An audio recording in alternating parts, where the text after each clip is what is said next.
Olá, crianças, tudo bem aí? Iniciando mais uma semana, a última semana do nosso projeto Aprendendo em Casa, nesse período de ensino remoto. Vocês já estudaram sobre a oração, o sujeito de uma oração e o que é o seu predicado, não foi isso? Então, que tal agora a gente também ver se esse sujeito da oração é um sujeito simples ou um sujeito composto? Vamos lá? O sujeito simples. Quando é que uma oração tem um sujeito simples? É quando na frase existe uma ação sendo praticada por um núcleo no singular ou no plural. Venho aqui e digo a vocês, um núcleo? Vamos destacar aí essa palavra, um núcleo. O que significa, então, dizer uma ação praticada por um núcleo? Isso mesmo, porque nem sempre o sujeito simples é uma pessoa. Pode ser, por exemplo, um grupo, turma, banda, orquestra. Pode ser também um numeral, 2, 5.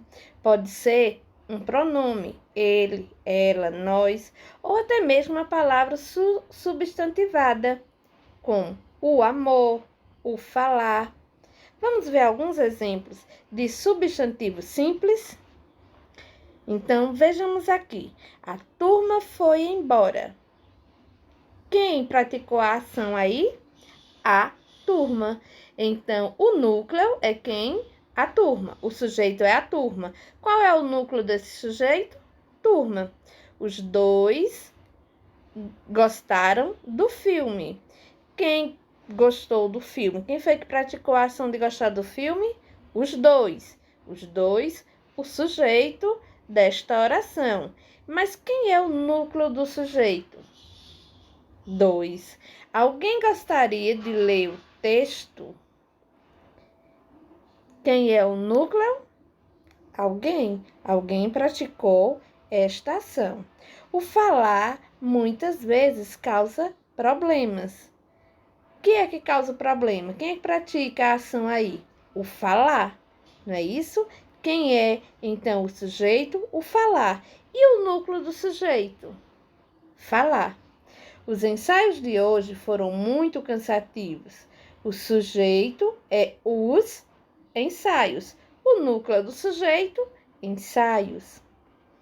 Entendido aí?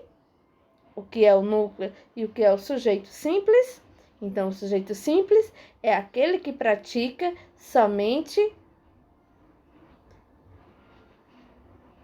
Então, o sujeito simples é a pessoa que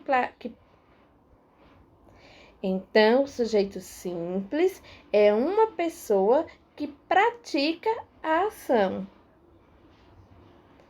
E o sujeito composto?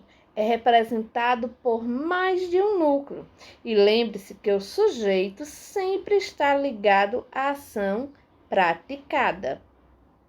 Já vimos isso, não foi lá no sujeito simples? E observa aí a diferença entre sujeito simples e sujeito composto. A criança gostou do seu sorriso. Quem pratica essa ação? A criança. Quantos núcleos tem aí nesta oração? Somente uma. Quem é? Criança. Então, aqui, se só tem a criança, só tem um núcleo, esse sujeito, então, sujeito simples. Vamos agora à segunda oração. A criança e a avó gostaram do seu sorriso. Quem praticou a ação? A criança e a avó. 2 sujeitos. Quantos núcleos tem esse sujeito? 2. Quais são? Criança e vó. Vamos aqui a alguns exemplos de sujeito composto.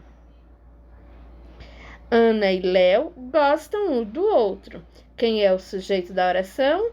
Ana e Léo. Quem é o núcleo? Ana e Léo. As novelas e propagandas não acrescentam nada à vida. Quem é o sujeito dessa oração? As novelas e propagandas. Quem é o núcleo? Novelas e propagandas. Eu e ele não queremos você chorando mais. Quem é o sujeito aí? Eu e ele. Quem é o núcleo? Eu e ele. As uvas, os morangos e os mamões estão maduros demais. Quem são aí os sujeitos da oração? As uvas, os morangos e os mamões. Quem são os núcleos? Uvas, morangos, mamões. E então, ficou claro? Teve alguma dúvida? Se teve dúvida, volte ao vídeo. Permanece com a dúvida? Entre em contato com a professora. E praticando no livro de vocês, atividade no livro de português, página 35 a 38. Beijos e até a próxima aula.